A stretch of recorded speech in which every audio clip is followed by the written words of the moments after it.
Me queda claro por qué eres como eres. A mí alguna vez alguien me enseñó que el éxito se trataba de 3 S's: sudor, sesos, suerte, y yo con el tiempo le sumé otra S, que es un sponsor. ¿Qué parte de tu trabajo no se la cederías nunca a la inteligencia artificial? No puedes ir por la vida en piloto automático. Quien tiene el dinero tiene el control. He tenido que aprender a negociar diferente y he tenido que aprender a demostrar diferente. Me muero de la ternura de imaginarte, ¿eh? La vida me ha enseñado que tienes que aprender a vivir en esa incertidumbre donde los planes no se dan. Seguro tu superpoder es tu peor defecto también, ¿no? Exactamente. Sí. Eso se puede ¿Sí? convertir en tu peor defecto. Llegaste a Buena Banda, el podcast de las mejores mujeres de México. Presentado por La Ibero. Esta semana, en Buena Banda, Liliana Íñigo Elías. Es directora corporativa de Mercadotecnia en Grupo Coppel. Me da mucha ilusión entrevistar referentes. Y si pienso en marketing, hay nombres referentes. Está conmigo hoy un nombre referente. Te conté hace poquito cuando te conocí que ni te acordabas que yo estaba en Grupo Expansión y fui con todo un equipo a presentarte. En ese entonces estabas en Walmart y a decir no sé qué estupideces. Y me acuerdo que nos arrastraste, no grosera, pero sí muy de un poco qué hacen aquí, a qué vienen, con qué información y cuál es su intención y qué me vienen a ofrecer. Y me acuerdo perfecto que salimos y le hablé a mi jefe y le dije, hicimos el ridículo. ¿Por qué? Porque yo te vi tan armada, tan seria, como una marquetera de ultra primera que me intimidabas cañón. Entonces, bueno, ya luego amisté con ella y ya no me da miedo y ya no me intimida.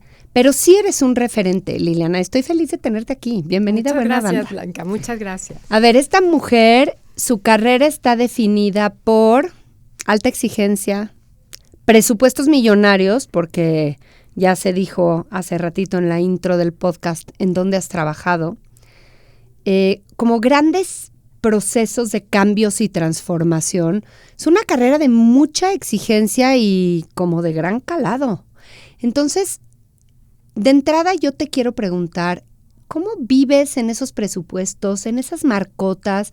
¿Sientes las marcas que has tenido en tus manos? ¿Sientes esa responsabilidad? ¿O para ti es business as usual y pues siempre ha sido así? No, por supuesto. O sea, para mí, más que nada ha sido un privilegio enorme el haber trabajado, por un lado, en esas corporaciones, sí, ¿no? Sí. Muchas de ellas globales, transnacionales, y con unas marcas muy importantes que han tenido un impacto muy fuerte en la vida, pues, de los mexicanos y de los latinoamericanos y de muchas personas en el mundo. Entonces, sin duda es... ¿Sientes la responsabilidad? Claro, por sí. un lado es una responsabilidad enorme con los clientes a los que servimos, con las personas que utilizan los productos, ¿no? Cuando estaba yo en el mundo de consumo, y por el otro lado también con las corporaciones, Claro, ¿no? con quien te contrató. Corporaciones de esta dimensión, con estos presupuestos que mencionas, que siempre, pues es como tener un proyecto aparte, ¿no? Además de administrar,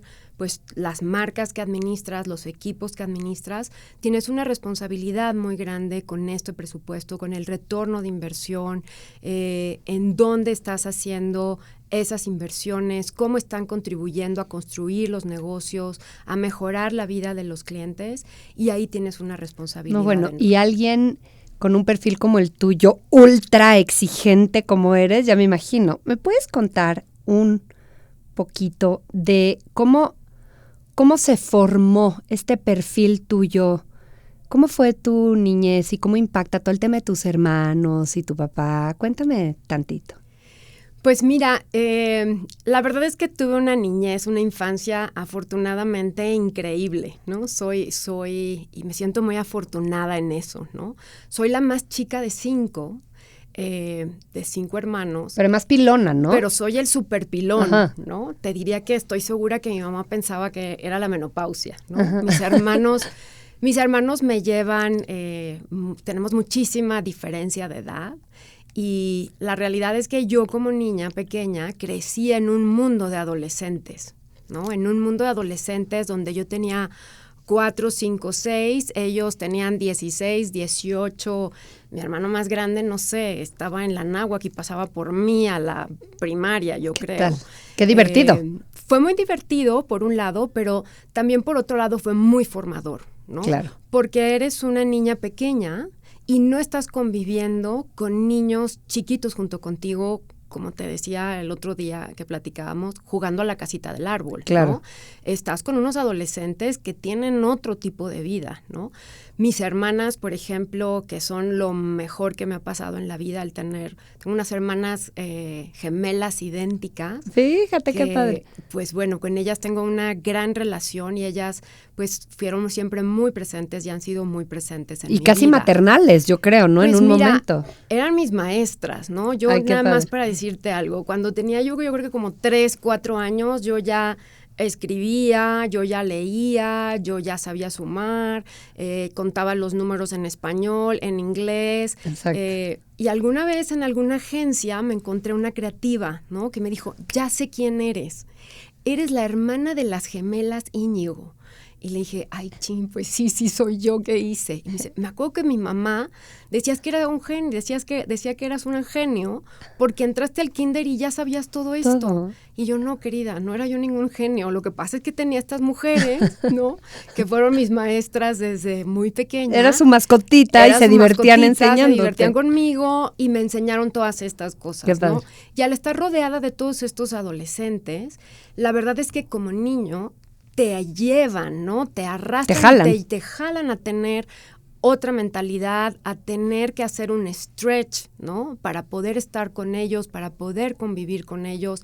Era yo una niña que a los 6, 7 años estaba escuchando Led Zeppelin con mi hermano que era adolescente, ¿no? O sea, naciste exigida, naciste... Entonces, sí, yo a veces pienso que mi mente se tuvo que estrenar de una manera diferente en esa infancia, ¿no?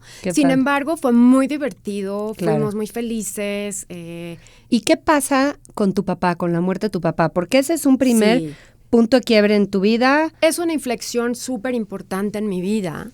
Mi papá, una persona maravillosa, la verdad, es que un ser humano increíble y siempre un cuate súper divertido, ¿no? Las fotos que hoy tengo, como por ahí en mi casa, un señor muy divertido, pero un señor muy astuto con nosotros, ¿no? En cómo enseñarnos, en cómo guiarnos, igual que mi mamá. Primero fueron, pues, te diría que 2 años de la última parte de su enfermedad muy pesados, en donde a mí también me toca tener un rol importante, porque todos estos hermanos que ya eran adolescentes, ellos ya estaban casados, ya estaban algunos viviendo en el extranjero, por la maestría, por el doctorado, por lo que tú quieras, y a mí me toca también entrar a resolver situaciones junto con mi mamá y con ese papá que ya venía enfermo. O sea, eras la hija más presente de tu mamá en ese momento. Mis hermanas también, aunque ya, estaban casadas. Sí, ¿no? En el rol de hija, pero más bien, ¿no? Todavía. De hija, en esa casa, yo era la que vivía con mi mamá, ¿no? Y entonces, ¿la única? La única que vivía ya con mi mamá y mi papá ya enfermo, desafortunadamente. Entonces, llega el momento en donde lo perdemos y es un momento muy importante de inflexión en mi vida, tanto personal como profesional. Y ahí muchas cosas se forman para siempre, ¿no? Y cambian para siempre, ¿no? Es un momento en donde yo tenía que ir decidiendo dónde iba a estudiar, qué iba a estudiar, cómo iba a salir adelante y qué iba a hacer con mi carrera, ¿no? Cómo iba a poder pagar mi carrera porque no había manera de poder hacer eso. O sea, tu papá era el proveedor, familia tradicional. Familia tradicional, mi papá el proveedor, mi mamá de una generación, pues todavía de las de, pues no sé. Sí, se quedaba viuda y se quedaba sin qué hacer. Exacto. Y pues yo ahí teniendo que resolver mi vida y otras cosas de la familia, ¿no? Y entre ello, pues el decidir, como te digo, qué iba a estudiar y dónde iba a estudiar. Y afortunadamente, pues viendo diferentes opciones, encontré la Ibero, ¿no? Gracias, Ibero, estoy aquí en mi alma ¿Estás mater. muy feliz? Estoy muy feliz de estar acá de regreso. Encontré que tenían este programa de financiamiento educativo y eso me salvó, ¿no? Fíjate. Entonces, entro a la carrera gracias a tener un financiamiento educativo con la Ibero. ¿Y por qué ingeniería química, Mira, estudié ingeniería química. La verdad es que no fue casualidad, ¿no? sí estaba yo muy inclinada hacia el tema de las ciencias, estudiaría 2. En algún momento tuve que decidir entre tener otro trabajo que no tenía que ver nada con lo que hago hoy, ni con estudiar ingeniería química, y en otra de nuestros cafés te lo contaré, pero tuve que decidir entre seguir trabajando por esa área o entrar a área 2, ¿no? Que era químico-biológicas, entro a área 2 y ahí pues ya más inclinada hacia estudiar algo de ciencias, algo de tecnología. Decido estudiar ingeniería química. Y lo decido porque es una carrera, la verdad es que es fascinante. Sí. Si regresara el tiempo, yo volvería a estudiar exactamente lo mismo. Me fascina y es algo que extraño y llevo en mi corazón. Oye, tengo una amiga, también ingeniera química, que le digo, ¿por qué encuentro tantos ingenieros químicos que claramente no tienen perfil? Tú dices que te gustaba la ciencia. El caso de mi amiga, no. Claramente no tienes perfil de química, ni ibas a estudiar, ni ibas a trabajar en una empresa química. Me dice, porque a mí me dijeron que de las ingenierías, la de los más inteligentes era química, porque es la compleja. Y yo quería estudiar la ingeniería más compleja, me dedicara a lo que me dedicara. Mira. Es que justo es eso, ¿no? O sea, la ingeniería química lo que te forma es una arquitectura de pensamiento. ¡Qué envidia! Es una carrera tan demandante y tan compleja porque por un lado tienes toda la rama que es la ingeniería, la mecánica, la física, y por otro lado tienes toda la rama de la química orgánica, termodinámica, y llega un momento en el que lo unes al final de la carrera ya en algunas de las materias como son, en aquel momento, ¿no? Ingeniería de reactores, en fin, cosas la verdad bien complejas. Entonces, ingeniería química te ayuda a tener una arquitectura de pensamiento, te ayuda a poder entender los problemas muy complejos desde un alto nivel, te ayuda a poder conectar los puntos de diferente manera, te ayuda a poder vivir la complejidad, te ayuda, que ayuda mucho en el mundo profesional. Qué importante lo de vivir la complejidad, porque no solo es entenderla y poderla resolver, es poderla vivir y estar ok en ella, ¿no? Exacto. Y justo ese es un punto, ¿no? Te empieza a enseñar a vivir en la complejidad, en estas cosas impredecibles, en estos temas que no tienen una solución tan inmediata y tan clara, y empiezas a aprender a vivir con ello. Y la otra cosa que también es muy importante, te enseña a vivir bajo presión. Sí. Por 2 cosas, ¿no? Por un lado, los exámenes eran, no sé hoy cómo sea, ¿no? Pero los exámenes eran brutales. Por lo menos me acuerdo de los de termodinámica y los de equilibrio físico. Eran exámenes a libro abierto que empezaban a las 9 de la mañana un sábado y terminábamos a las 4. Dios mío. No, obviamente no había laptops, no había computadoras, con todas las herramientas que hoy hay. Era pues tu calculadora y tu libro y tus tablas del Perry y con eso de 9 a 4 de la tarde, ¿no? Dios mío. Unos exámenes Esa parte tremendos. Sí suena de pánico. Entonces, era una presión terrible y de un salón de 40, pues pasaban 2, ¿no? Y yo con toda la presión de tener el financiamiento educativo, porque cuando tienes el financiamiento educativo no puedes bajar el promedio de calidad, Claro. no puedes reprobar. ¿Qué promedio necesitabas? La verdad no me acuerdo. Sí, pero alto. Pero era un promedio alto. O sea, tú no podías jugártela a reprobar jamás. Reprobar. Creo que tengo en toda mi carrera 2 6s. No, bueno. Uno es el de dibujo industrial, porque la verdad es que soy muy mala dibujando. Todos sacaban 10, subían el promedio de calidad ahí y Liliana sacó 6 y fue al revés. Y el de termodinámica, que fue una de las materias más complejas que tuvimos. Entonces, la ingeniería te forma esa arquitectura de pensamiento y te prepara para muchas cosas que en ese momento no lo ves, ¿no? En ese momento no te das cuenta, pero ya cuando va pasando la vida, cuando va pasando tu carrera, te das cuenta de dónde lo fuiste aprendiendo, ¿no? Y otra cosa que también para mí fue maravillosa de estudiar ingeniería química es que pasábamos tantas horas aquí en esta universidad, amigos en esta escuela, entrañables. Que pues tus amigos se convierten en tu familia, claro, ¿no? Entonces, hoy, a décadas de haber estado acá, pues tengo amigos que son parte de mi familia. Claro. Y todas las Navidades nos vemos y los eventos importantes estamos presentes, aunque no vivamos en la misma ciudad. Tengo un amigo muy querido de la Ibero también, que yo viví en Caracas muchos años, él vivía en Sao Paulo y de pronto nos encontrábamos en Sao Paulo los dos y pues era lo máximo podernos ver años después, ¿no? Entonces, todas esas cosas te da la ingeniería y lo más importante es esa arquitectura de pensamiento, esa arquitectura para poder enfrentar a la complejidad, enfrentar la presión, el trabajar bajo presión y la entrega de resultados. Y pues yo con la presión de no poder fallar, ¿no? De no poder fallar. Mujeres que combinan ambición profesional con propósito social. Mujeres que no separan el éxito del impacto. Todas las que están conociendo en esta temporada tienen justo esto en común. Y todas tienen en común también que salieron de la Ibero. A lo largo de Buena Banda Podcast he podido constatar la concentración de talento egresado de esta universidad. Por cierto, mi querida alma mater. En esta temporada 9, celebro y visibilizo de forma especial lo que las mujeres Ibero están haciendo allá afuera. Me queda claro por qué eres como eres y también digo, hoy sigues exigiéndote en esa formación de hacerte una líder muy ejecutiva, ¿no?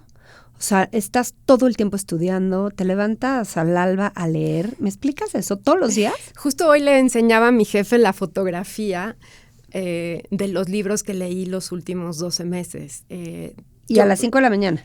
A ver, normalmente entre 5, 5 y media me voy despertando y ahí leo 1 hora. Y es cuando mejor te entra el conocimiento. Sí. Yo hacía eso en la Ibero, fíjate. Justo eso te iba a decir, y eso lo aprendí en la universidad, ¿Sí? ¿no? Para poder estudiar, me acuerdo perfecto, ¿no? Para poder estudiar reactores, ¿no? Me levantaba yo 4 de la mañana, jarra de café, el comedor de casa de mi mamá, mis libros, mi calculadora científica, tal, y a empezar a hacer los problemas y los ejercicios para ingeniería de reactores, ¿no? Y ahorita pon tú que estás leyendo.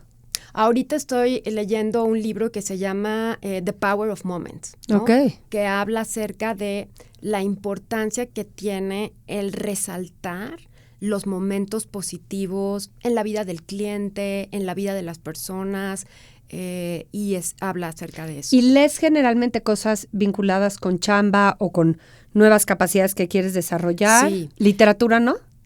Me gusta mucho, no me gusta como temas de ciencia ficción o novelas. Pero la sí verdad, una novela. No tanto. Hace mucho que no leo una novela, Okay. la verdad. Pero entonces te levantas siempre y lees. Y luego tienes 2 coaches, por ejemplo. No Sí, 1, 2. Tengo 2, tengo 2.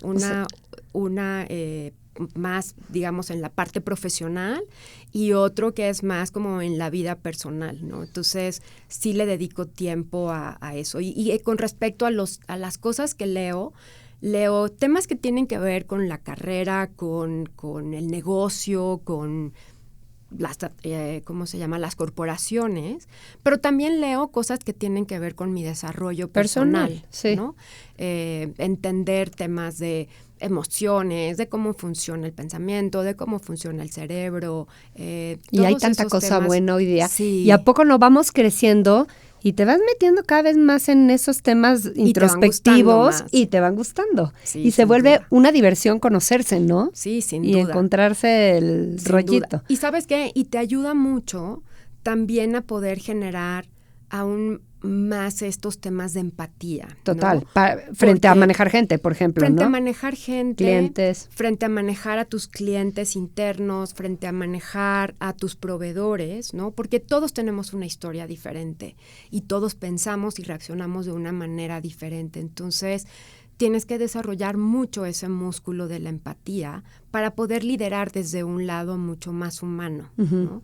Y poder entender mucho más las necesidades de los demás y no solo las tuyas. Y con este tema de inteligencia artificial, sin duda, por ejemplo, en mi área, en mercadotecnia, hay muchísimas cosas que son impactadas, ¿no? Ahorita te iba a preguntar por eso. Es de las disciplinas quizá Sí. más impactadas, ¿no? o sea, sí hay un impacto importante en ello, ¿no? Tiene que ver con el cómo analizas los datos, el cómo analizas los insights, ¿no? Lo puedes hacer de una manera mucho más rápida que lo que hacías anteriormente, en temas que tienen que ver con contenido, cómo puedes ajustar. Estábamos haciendo algunas pruebas, ¿no? De cómo puedes intervenir, cómo puedes ajustar el contenido, cómo puedes crear nuevas cosas, pero sobre todo es eso, y también en temas de modelos predictivos, ¿no? Esa es una parte súper importante. Y está divertidísimo, ¿no? Además. Para mí es muy divertido porque, pues, de alguna manera eso estudié, ¿no? Además, claro. Y esto creo que no te lo he contado, pero tengo un reverse mentor que me ayuda mucho en los temas de inteligencia artificial, en temas de tecnología. Es alguien mucho más joven que está súper metido en esto y estudió, si no mal recuerdo, también dirección de cine. Pero él no se dedica al marketing. No, él no se dedica al marketing. Porque ambos ingenieros. No, él se dedica al tema de desarrollo de productos digitales. ¡Qué padre! No trabaja conmigo ni nada, pero nos conocemos hace muchos años y es mi reverse mentor en esto. Me fascina. Entonces, él me ha enseñado muchos de estos temas y el cómo es que de pronto puede ir evolucionando todo esto, ¿no? Y sí nos ayuda mucho en el tema, te digo, toda esta parte de la data es muy importante, el poder tener estos análisis de una manera casi que en tiempo real, a quién le vas a mandar qué mensaje, con qué tipo de contenido, porque tú y yo podemos estar en una segmentación tradicional en el mismo segmento. Sí. Mujeres, la misma edad, sí.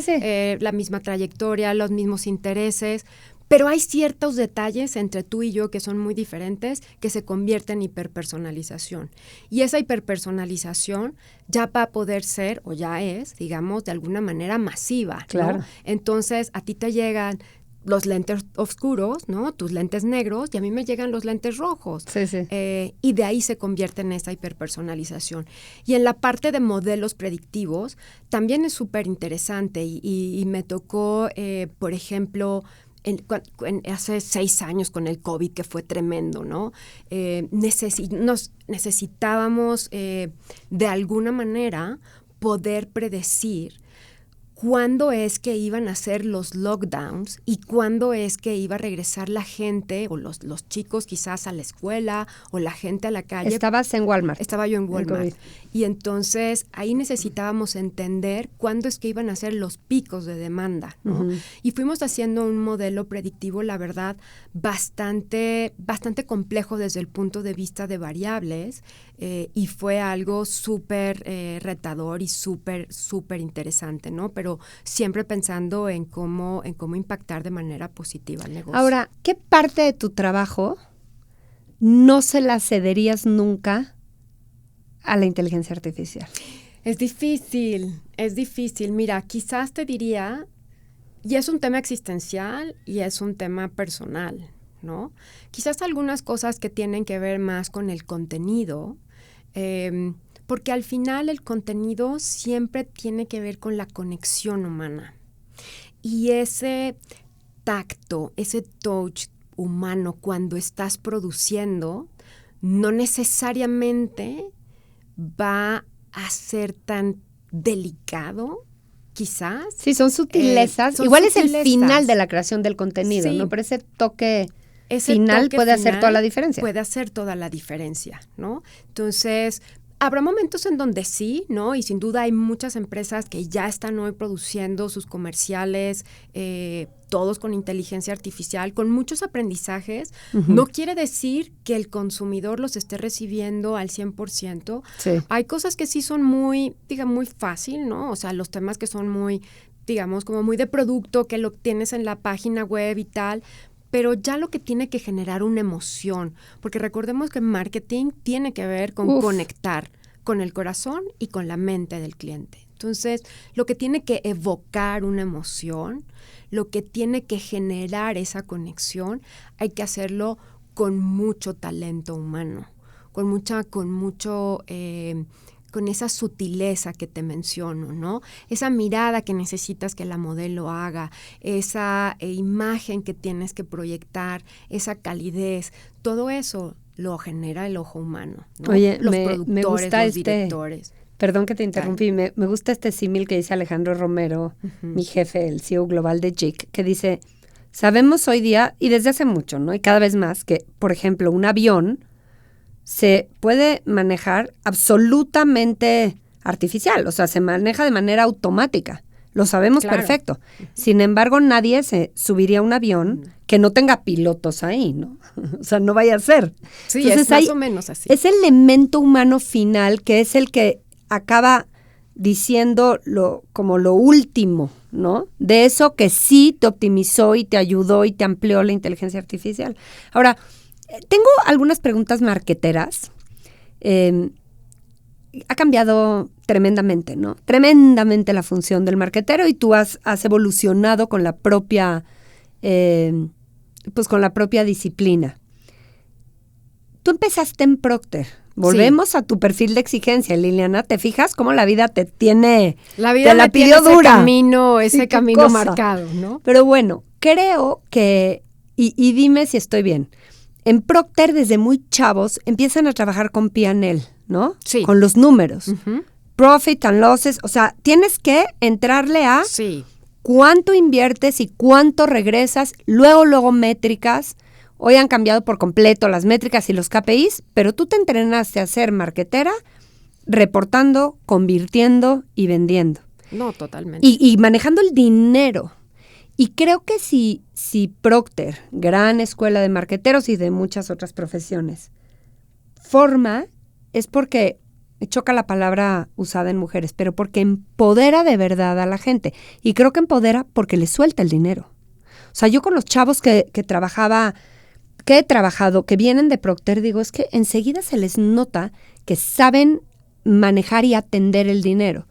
Y también has estado en otras industrias donde porque así es, el dinero no está tan en las manos de marketing. ¿Me puedes contar de esa experiencia de cómo moverte en uno y otro lado? Sí, mira, Procter, la verdad es que Procter es una gran escuela, como dices, ¿no? Es un lugar donde te forman desde el minuto 1 cuando entras. Yo empecé muy joven, ¿no? En cuarto semestre, justo por este tema de yo necesitaba empezar a ahorrar para pagarle a la Ibero mi financiamiento educativo. Entonces, a finales de cuarto semestre entré, yo creo que cumplí 20 años en Procter. Chamaquita. Pero primero entré al área de manufactura.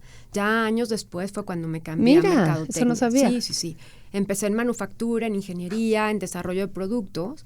Y quizás cuando tenía como 25, 26 fue cuando me cambié a mercadotecnia. Pero en cualquiera de las áreas donde estés, Procter muy rápido te suelta un proyecto que tiene un impacto en el negocio, ¿no? Entonces, te diría yo que mi primer proyecto a los 20 años era un proyecto para automatizar las mediciones del inventario de la materia prima en la planta de detergentes, que era la planta de detergentes más grande de Latinoamérica.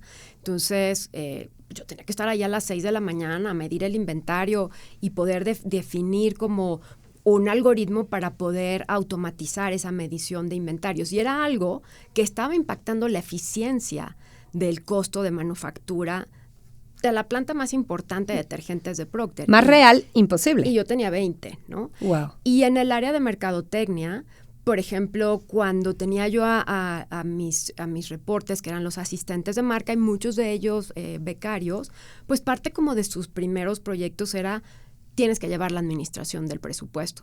Y la administración del presupuesto no es cosa pequeña, ¿no? O sea, lo hablábamos hace unos minutos.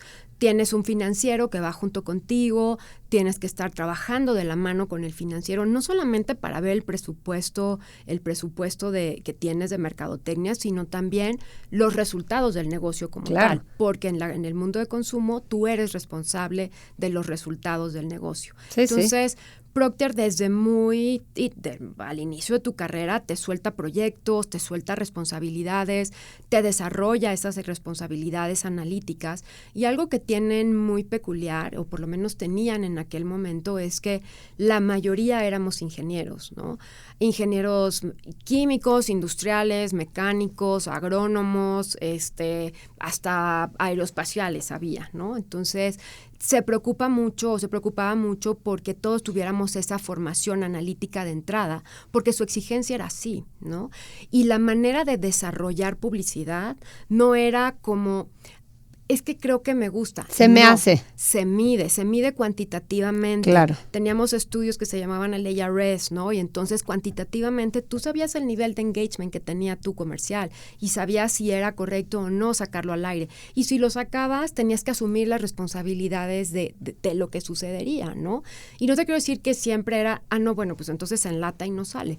No, sale, pero estos son los riesgos y así es como lo tenemos que solucionar ya estando, digamos, la campaña en el aire, ¿no? Hay que desarrollar otro tipo de cosas para poder complementar lo que le hacía falta a esa pieza de comunicación, pero todo tenía siempre una parte de data que lo respaldaba, ¿no? Y tú tienes el control, ¿no? O sea, quien tiene el dinero sí. tiene el control, porque mueves, haces palanca.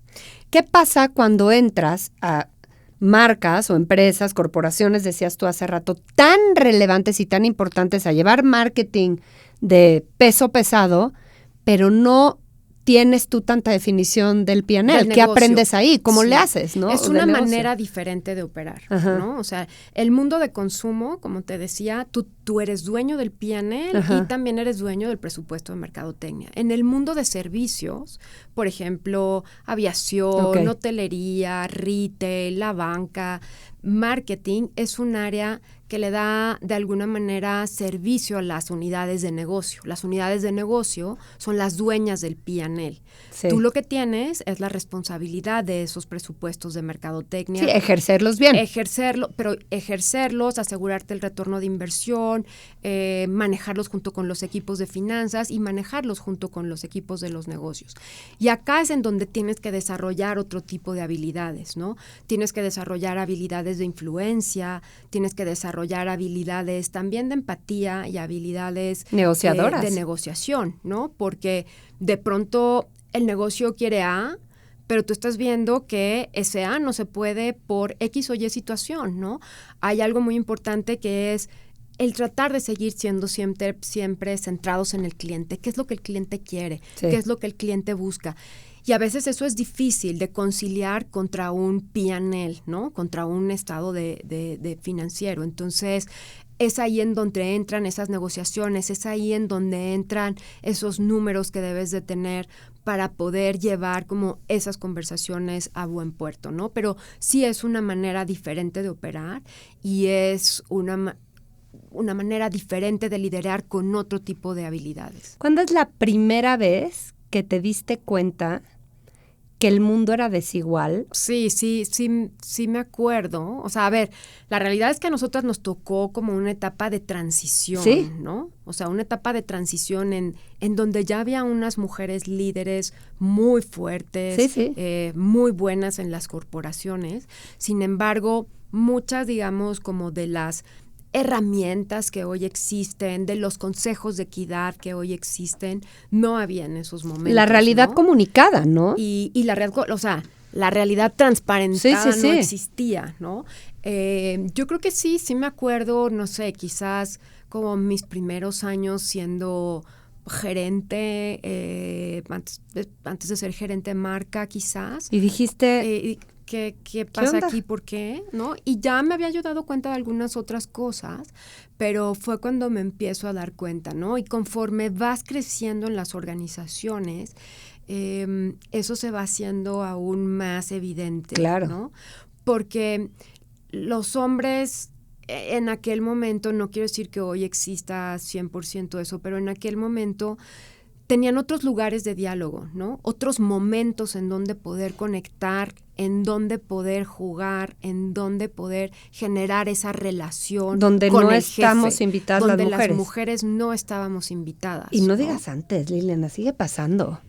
O sea, todavía hay muchos espacios de hombres donde se ejerce el poder. Es que no es nada más, bueno, es una cosa social, porque a mí me discuten, también las mujeres se juntan solas a comer. Sí, pero hay una cosa laboral que se extiende de la oficina a los campos de golf, exacto, ciertos bares o tables, no sé, qué risa, pero donde se ejerce realmente el poder y se dan conversaciones de negocios. Sí, se dan conversaciones de negocio y se da esa conexión, sí, ¿no? Sí. Y de pronto tú te das cuenta, y ahí es cuando yo me empiezo a dar cuenta que el el tener cierto tipo de habilidades enfocadas solamente a dar resultados, al liderazgo, no es suficiente. a la ética, al tal, no es suficiente, ¿no?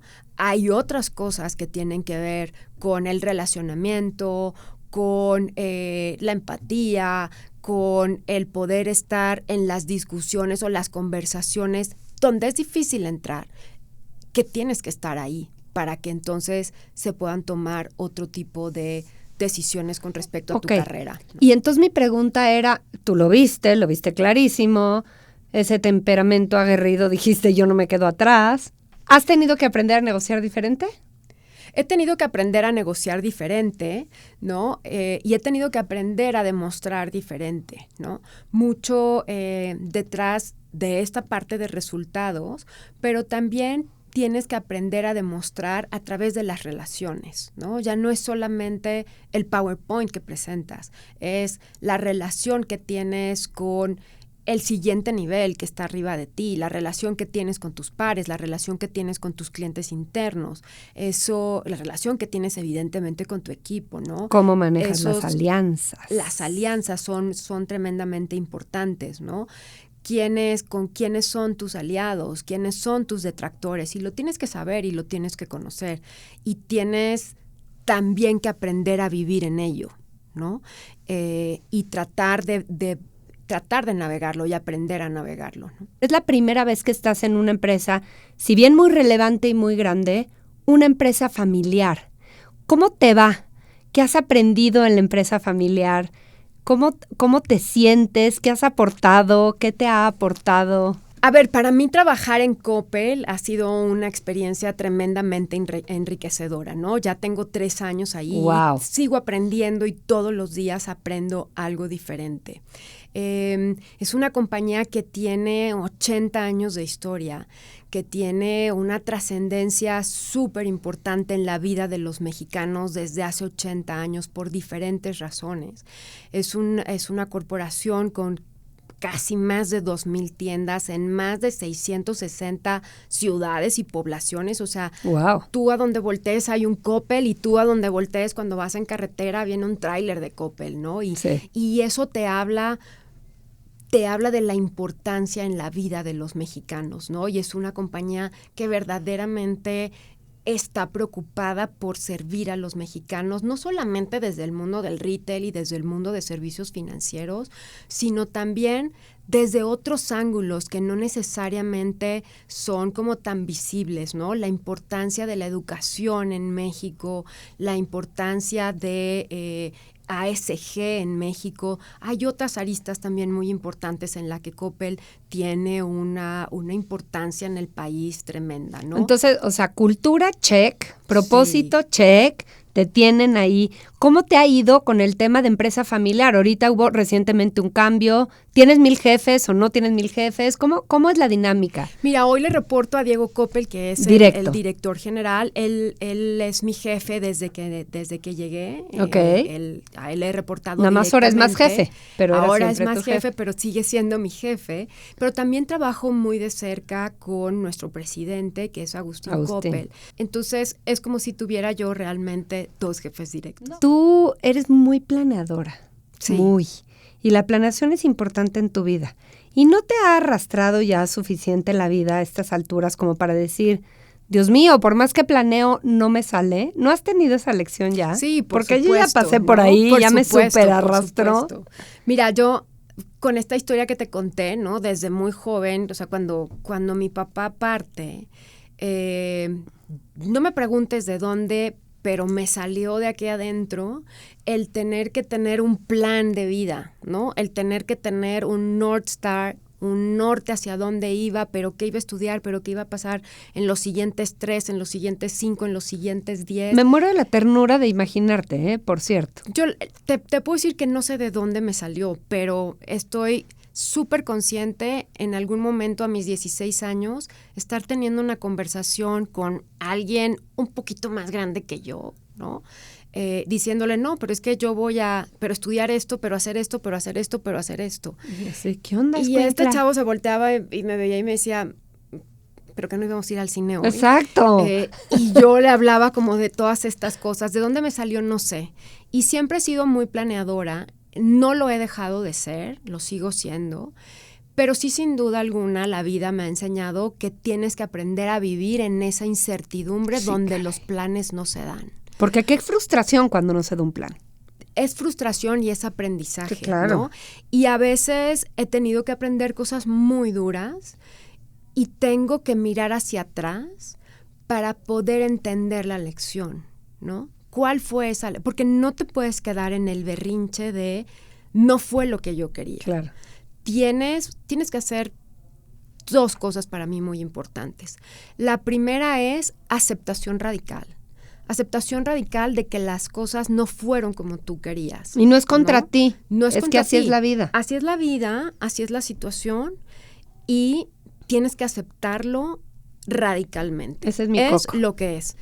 Eso es lo que te toca vivir y cómo vas a sacar el mayor provecho de eso que te está tocando vivir. ¿Qué lecciones estás teniendo de eso? Y viendo hacia atrás, tratar de aprender en dónde te equivocaste, en dónde había focos rojos, en dónde tenías que haberte salido. También hay un tema con esto que hablábamos de mi tenacidad, ¿no? Yo soy una persona súper tenaz, ¿no? Pero en esa tenacidad también he aprendido que la tenacidad tiene su lado oscuro. Claro. Porque hace que no veas hacia Voy los derecho, lados. No me quito. Exacto, tal cual. ¿no? Y no ves. Entonces, muchas veces tenías que haberte salido, o me tenía que haber ido de algún rol, o me tenía que haber ido de alguna compañía, o tenía que haber decidido de una manera diferente mi vida personal. Y en la tenacidad no lo vi. Y tienes que aprender a que cuando identificas uno de tus fortalezas o tus superpoderes, alguna vez hablando en una entrevista quizás como esta, me decías que Liliana, es que ese es tu superpoder.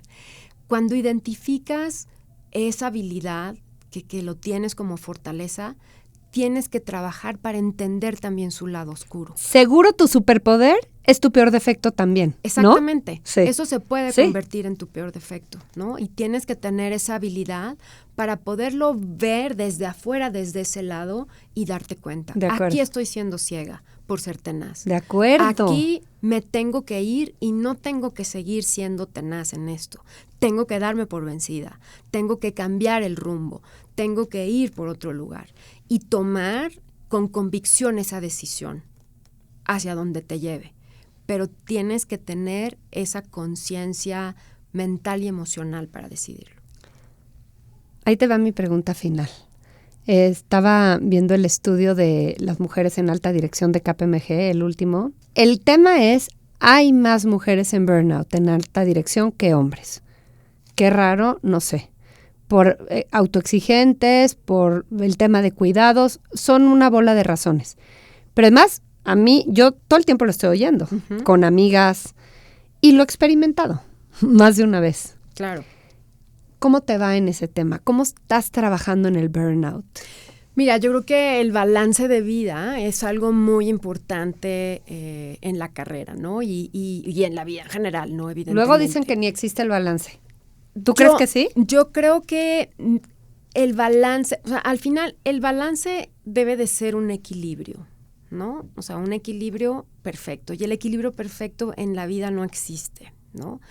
Y cuando estás en una carrera de largo aliento como estas, tienes que saber que algunas veces vas a tener que sacrificar unas cosas por otras. Y tienes que saber el precio que tienes que pagar por ello, estar consciente y aceptarlo y vivirlo así, y vivir con esas consecuencias.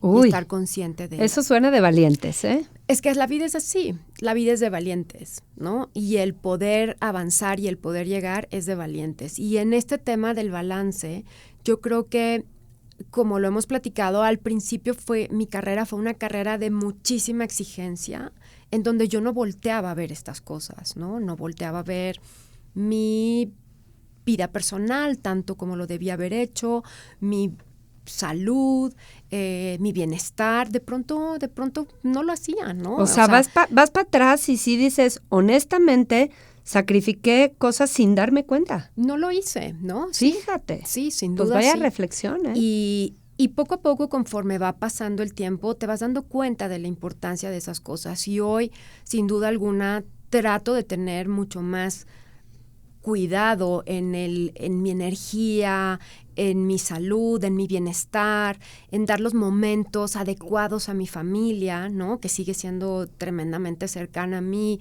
mis sobrinos. Hoy hay 4 bebés increíbles que me encanta dedicarles lo tiempo. máximo. Y tu vida personal es muy importante, porque también de ahí sacas energía, sacas aprendizaje, sacas muchas cosas que te ayudan también en esta carrera, ¿no? Y sí, te diría que ese balance perfecto, y lo hablo mucho con las mujeres que me han reportado en muchos momentos, ¿no? En donde están por tener su primer bebé, en donde están por regresar al trabajo, en donde pasan por diferentes situaciones, y yo siempre les recuerdo que lo más importante es su vida personal.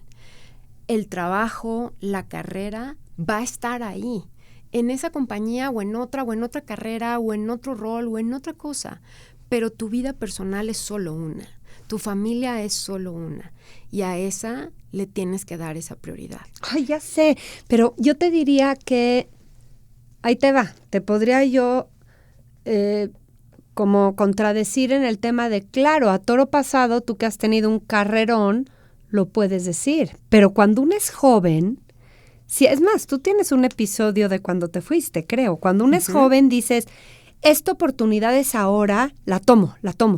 Sí. Y no crees que va a haber más oportunidades, crees que se te pueden ir, ¿no? A mí alguna vez alguien me enseñó que el éxito se trataba de 3 S's: sudor, sesos, suerte, y yo con el tiempo le sumé otra S, que es un sponsor. Como mujer es importantísimo tener un sponsor. Pausa. Sudor, sesos, suerte y un sponsor. Ok. Cuando tomo esa decisión de irme como expatriada, irme de México por varios años. Con Procter. Hace mucho. a Caracas, y que estuve varios años por allá yo sola. La verdad es que sí fue por un lado fue una suerte, ¿no? Yo lo vi como una oportunidad. Esto es una tremenda suerte que tengo de poderme ir como expatriada a este lugar, que Venezuela es un lugar hermoso como país, en donde se estaba construyendo una nueva organización y estructura dentro de Procter, y para mí era una suerte increíble, ¿no? Entonces, tomo esa decisión, me voy, y quizás no vi como otras alternativas o no las pude como cuantificar el impacto de irme durante esos años de mi vida yo sola a Venezuela. ¿Como impacto de vida personal? Como impacto de vida personal. O sea, con eso, por ejemplo, con esa experiencia en tus hombros, ¿es cuando tú les recomiendas a las chavas aguas con las decisiones que tomas? ¿Tu vida personal importa? Sí, o sea, más que aguas es estemos conscientes. Exacto. Porque yo no digo no las tomes. Claro. Yo la tomé, pero analízala desde los diferentes frentes y toma la decisión que se acomode más a lo que necesitas tú hoy. Y asume cuáles son, no quiero decir las consecuencias, pero de alguna manera el impacto que va a tener en las otras áreas de tu vida. El consejo sería siempre la conciencia y asumir, ¿no? No que vayamos en las inercias de la vida Claro. decidiendo reactivamente, sino es una decisión, ok, tiene este costo, lo decías hace rato, y tiene renuncias, pero lo sé. Exacto, y yo lo he pensado siempre, ¿no? O sea, no puedes ir por la vida, o lo aprendí desde a muy temprana edad, ¿no? No puedes ir por la vida en piloto automático. Tienes que ir tomando decisiones conscientes. Por lo menos así lo he experimentado yo, ¿no? Tomar decisiones conscientes, a veces con muchos, o a veces con pocos, o con nada de datos y nada de información. Y saber que te estás aventando un triple salto mortal y que no sabes dónde vas a caer parada, pero estás consciente de ello. Estás consciente que estás en ese salto mortal y que vas a llegar a algún lugar y que de ahí vas a seguir hacia adelante, ¿no? Y de eso se trata también la resiliencia. Pero tienes que estar consciente en esa toma de decisión, ¿no? Y evaluar las diferentes variables, evaluar el impacto que tiene en tu vida personal, en tu vida profesional, en tu vida familiar, en tu bienestar, en tu salud, en muchas cosas. Y tomarlo conscientemente y tomarlo felizmente, ¿no? Ya teniendo todo ese panorama completo, tomar esa decisión consciente y felizmente de lo que estás haciendo. Hablando de conciencia, suerte y sponsors, dime un nombre que recuerdes de algún sponsor que te hizo a ti agregar esa S en la ecuación, o algún buen jefe, alguien que te haya echado algo bueno, una buena ganancia para tu carrera. Mira, recuerdo mucho en algún momento ya de mis, no tan lejano, ¿no? Quizás hace unos 12, 13 años, en donde yo tenía que tomar la decisión de dejar Walmart, porque yo en Walmart estuve en dos temporadas. 2 periodos, sí. ¿no? Tener que dejar Walmart en la primera temporada por razones personales, ¿no? Y quien era mi jefe en ese momento, que es un ser súper admirable. ¿Quién era? José Luis Torres, Okay. Que era el vicepresidente de Bodega Aurrera, una persona increíble, que hasta la fecha, todas las Navidades nos escribimos y nos mandamos un SMS de Feliz Navidad. En ese momento, el señor Torres, porque así le decimos todos, en mi indecisión, en mi desesperación es que no puedo dejar todo esto, ¿no? Pero mi carrera, la compañía donde trabajo, mi equipo, mi gente, no lo puedo hacer. Y el señor Torres, muy serio, se sienta conmigo en su oficina, me acuerdo perfecto, y me dice, señorita Íñigo, porque así me dice siempre, señorita Íñigo, hay momentos en la vida en lo que es más importante es la vida personal. Y la vida profesional no importa. En su contra, porque tú estabas por renunciar. En su contra, porque yo le reportaba a él y le llevaba todo mercadotecnia para Bodega Aurrera. Entonces, él me dice, hay estos momentos en la vida en donde lo más importante es tu vida personal. No sabes qué va a pasar, no sabes qué sigue, pero tienes que apostarle a la vida personal. Como apuesta también, me encanta, ¿eh? Háganos caso, morritas, trabajadoras, las oportunidades vienen. Y quien es ambiciosa y trabajadora y padre, no les va a pasar nada. Tomas una, dejas otra, tomas otra más, pero la vida personal importa. Las oportunidades están ahí, ¿no? Totalmente. Y la vida personal no se puede descuidar en ningún momento. Es algo con lo que nos alimentamos emocionalmente, nos nutrimos profesionalmente. No puedes ser exitosa profesionalmente si no tienes una vida personal plena. 100%. ¿O para qué? ¿O para qué quieres ser? ¿O para qué lo quieres ser? Amén. Se acaba Buena Banda con Liliana Íñigo, con esa declaración. Gracias. Muchas gracias. Buena Banda es un proyecto de Blanca Juana Gómez Morera. En la grabación está Raúl Cetina de Pedro y el Lobo. En el video, Ariel Mancillas. La producción general y voz es de Luisa Martínez y la postproducción y puesta en onda es de Rubén Esponda. Muchas gracias por formar parte de Buena Banda. Hasta la próxima.